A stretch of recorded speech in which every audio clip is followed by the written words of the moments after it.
হরে কৃষ্ণা। নৃসিংহ চতুর্দশীতে আমরা মায়াপুর গিয়েছিলাম। অধিবাসের video already আমার চ্যানেলে রয়েছে। ভগবান নৃসিংহদেবের আবির্ভাব তিথির দিনটা মন্দিরে আমাদের কিভাবে কাটলো, ভগবানের কেমন কৃপা পেলাম, সমস্ত কিছু রয়েছে আজকের ভিডিওতে। তো চলুন দেখে নেওয়া যাক আজকের ভিডিও। নৃসিংহ চতুর্দশীর দিন ভোরবেলা মঙ্গল আরতি দর্শনের জন্য মন্দিরে চলে যাচ্ছি। অনেকটা আগেই আমরা বেরিয়েছি, কারণ মন্দিরে এখন এত পরিমাণে ভিড় হচ্ছে, তিল ধারণেরও জায়গা থাকছে না। আর একদম আরতির সময়ে গেলে ভগবানের দর্শনই করতে পারবো না ভালোভাবে।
ভগবানের আরতির পরেই নৃসিংহদেবের আরতি শুরু হয়। আর নৃসিংহদেবের আরতির সময় মন্দিরের মধ্যে এত পরিমাণে ভিড় হয়ে গেছিলো, আর এই গরমের মধ্যে তাই বাধ্য হয়েছিলাম বাইরে চলে আসতে।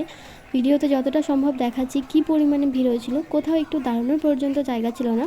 তো বাইরে এসে পর্দাতেই দেখছিলাম ভগবানের আরতি।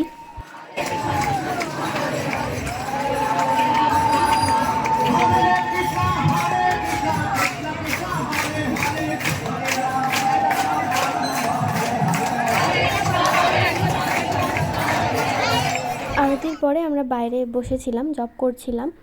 আর আরতির পরে সারাদিন মন্দিরে কী কী প্রোগ্রাম চলবে সেগুলো প্রত্যেক দিনই বলা হয়। আজকেও বলা হচ্ছিল। 5:30 থেকে যজ্ঞ ছিল, তারপরে দর্শন আরতি। ভগবান নৃসিংহদেবের আবির্ভাব তিথি উপলক্ষে মন্দিরে যজ্ঞ চলছিল 9 দিন ধরে। তো সেটারই আজকে ছিল শেষ দিন। তো ওটাই এখন আমরা দর্শন করতে যাব।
যজ্ঞ শেষ হয়ে যাওয়ার পর গোমাতার পূজা হলো। তারপর আবারও মন্দিরের ভিতরে চলে এসেছিলাম। এখানে ভগবানের বিভিন্ন সেবা কার্য চলছিল, মালা তৈরি করা, চন্দন বাটা। তো আমরাও একটু চন্দনের সেবা করলাম ভগবানের জন্য।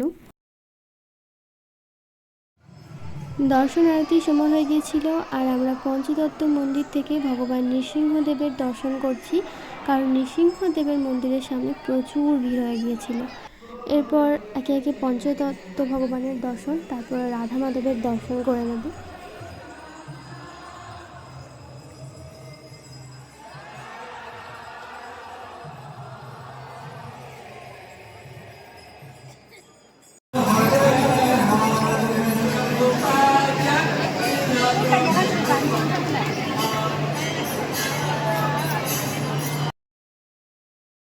দর্শন আরতি হওয়ার পর আমরা রুমে গিয়ে সেখান থেকে গিয়েছিলাম গঙ্গা স্নান করতে, আর তারপরে আবার মন্দিরে এসেছিলাম একদম দুপুরের পরে।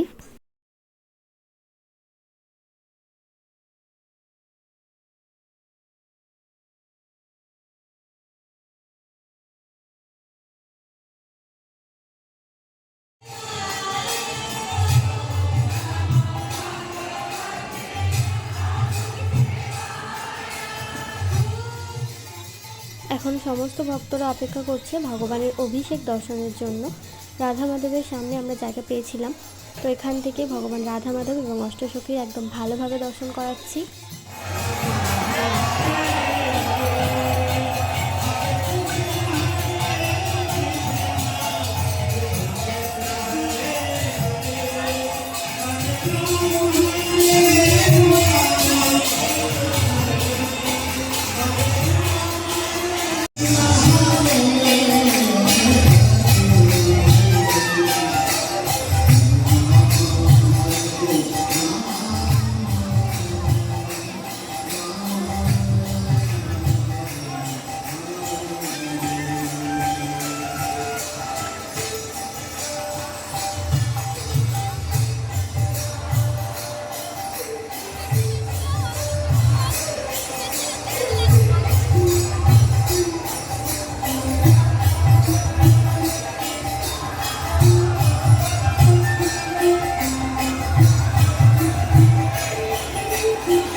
ভগবানের অভিষেক অনেকটা সময় ধরে চলে, তো অভিষেক অর্ধেক হয়ে এসেছিলো। তারপর আমরা মন্দির থেকে বেরিয়ে এসেছিলাম প্রসাদ পাওয়ার জন্য। প্রসাদ পাওয়ার জন্য আমরা কোনো রকম কুপন কাটিনি, বাড়ি থেকেই আমরা ভগবানকে ভোগ লাগিয়ে ফল প্রসাদ নিয়ে গেছিলাম। অভিষেকের চরণামৃত পাওয়ার পর ওই ফল প্রসাদই খেয়ে নেব, কিন্তু ভগবানের কৃপায় অন্নদান কমপ্লেক্সের ফ্রি কুপন আমরা পেয়ে গিয়েছিলাম, আর সেখানেই আমরা প্রসাদ পেয়েছি। তারপর আবারও মন্দিরে এসেছিলাম, আর তখন চলছিল ভগবানের পুষ্প অভিষেক। এই মুহূর্তটা দর্শন করার জন্যই এতক্ষণ অপেক্ষা করে থাকা।